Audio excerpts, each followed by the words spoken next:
Profesor titular de la Universidad Metropolitana, individuo de número de la Academia Venezolana de Lenguaje, abogado, magíster y abogado en Historia de la Universidad Católica Andrés Bello. ¿Cómo está, señora Ray? Bienvenido, gracias por estar acá con nosotros. Bueno, nada, con mucho gusto de estar acá con ustedes. Bueno, crisis económica en 1989, había un índice de pobreza extrema de 80% aproximadamente, y unos anuncios del presidente que se acababa de juramentar, Carlos Andrés Pérez, que definitivamente hizo un cortocircuito con la situación económica que se vivía en el momento. ¿Qué llevó realmente a esas protestas? Porque se dice, digamos, de manera quizás un poco sencilla, que fue el aumento de la gasolina, un aumento realmente pequeño del precio de la gasolina en ese entonces, pero claro, había todo un trasfondo. Sí, es un conjunto de factores. Primero, los niveles de pobreza no son esos que estamos hablando, 80%, esa no fue la causa, la pobreza no fue la causa.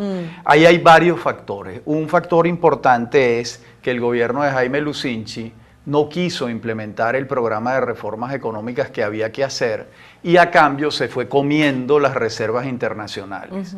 Cuando comenzó el gobierno de Lucinchi, las reservas internacionales estaban alrededor de 11.000 millones de dólares y cuando terminó estaban en 300 millones de dólares, es decir, nada.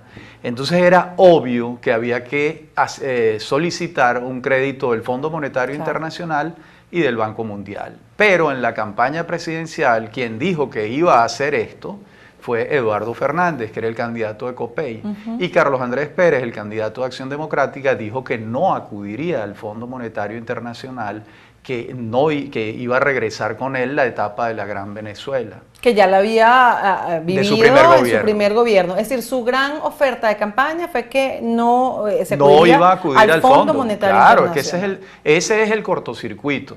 Entonces la gente vota por él con una oferta electoral y cuando comienza a gobernar implementa exactamente la contraria. Claro, el punto es que si él hubiera ofrecido durante la campaña acudir al Fondo Monetario y al Banco Mundial, hubiera reconocido las dimensiones de la crisis económica, probablemente no gana las elecciones.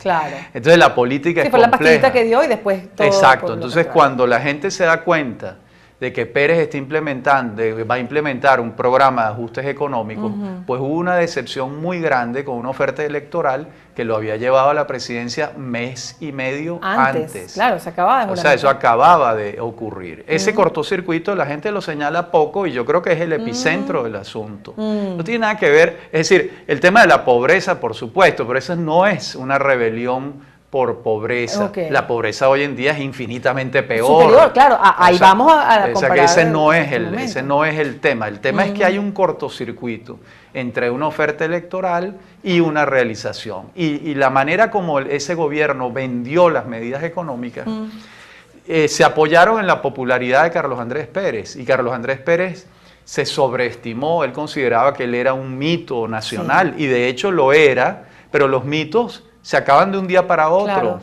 Y él se consideraba un mito precisamente por esa primera magistratura, ese primer gobierno que tuvo, porque fue la Venezuela de los precios del petróleo. También hay que señalar en descargo del gobierno de Jaime Lucinchi que le tocó administrar los precios del petróleo más bajos. Llegó a 8.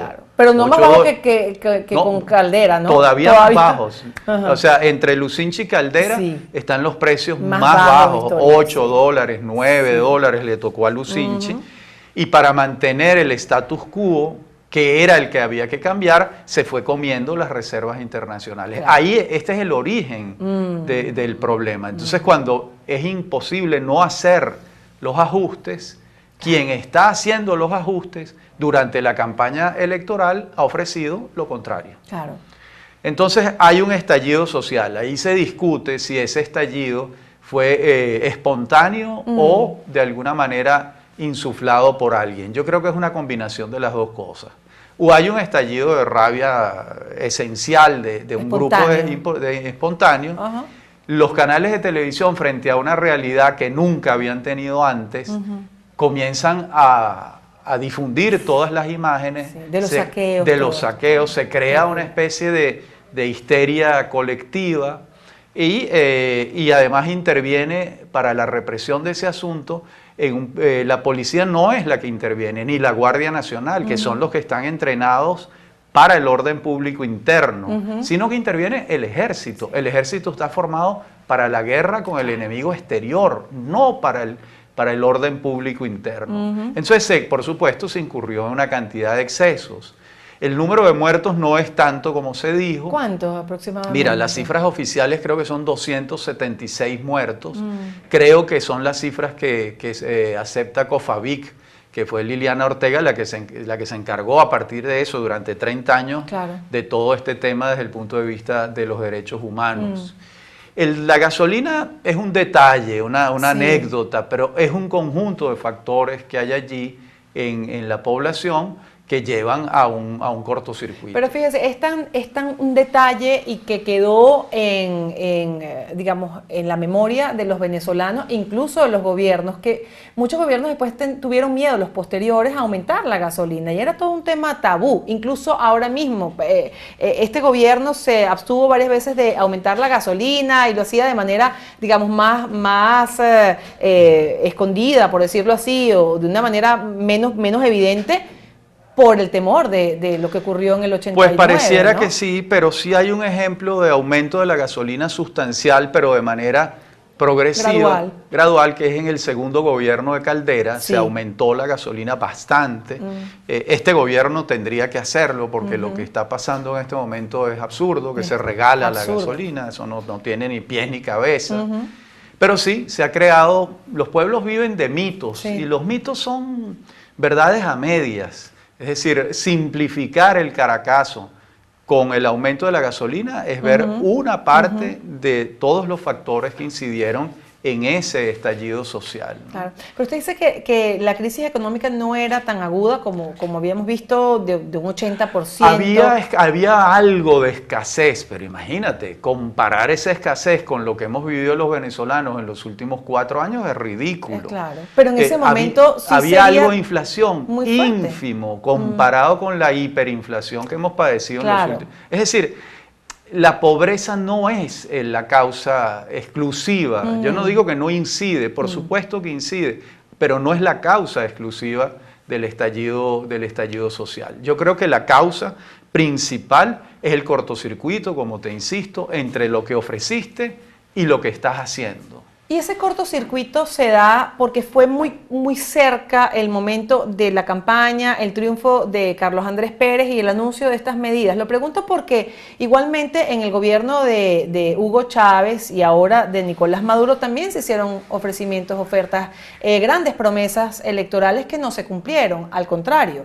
Pero no se ha dado ese cortocircuito como usted le llama. Claro, la Venezuela de 1989 es muy distinta a la Venezuela actual. Carlos Andrés Pérez era realmente un mito nacional, era un hombre de una popularidad como yo creo que históricamente no la ha tenido casi nadie en Venezuela. ¿Ni siquiera Hugo Chávez? Parecida, la de Hugo Chávez es parecida a la popularidad en sus mejores momentos. De modo que el contraste entre lo que me estás ofreciendo para llegar a la presidencia y lo que finalmente estás obligado a hacer, porque él no tenía alternativa. Ese es otro caso. Es decir, él no tenía alternativa a ese programa. El problema estuvo en la oferta electoral, ¿no? Claro, porque es que si no hace la oferta electoral, la presidencia la gana Fernández, que es el que está diciendo lo que hay que hacer. Pero la gente no quiere oír lo que hay que hacer. La gente sigue a la demagogia con muchísima frecuencia. Los pueblos nos toman muchos años entender que hay que seguir a quienes dicen la verdad, no a los demagogos. Y eso fue lo que realmente ocurrió. El programa de Pérez, un programa perfectamente diseñado, era el programa correcto, era lo indicado, pero quien tenía que vendérselo al país, que era Carlos Andrés Pérez, el mito político, no lo hizo. No lo hizo y la gente se quedó en un desconcierto excepcional, se prendió una chispa, la sociedad no reaccionó rápidamente a lo que estaba pasando y se incendió la pradera, ¿no? Rápidamente. Bueno, y vamos a seguir haciendo el análisis ahora con una mirada a lo que está sucediendo ahora. Claro que son momentos que no se pueden comparar, son distintos, pero hay muchas personas que dicen, caramba, por menos que de lo que está pasando ahora se prendió el Caracazo. ¿Por qué no ocurre ahora? Seguimos conversando con Rafael Arraiz Luca.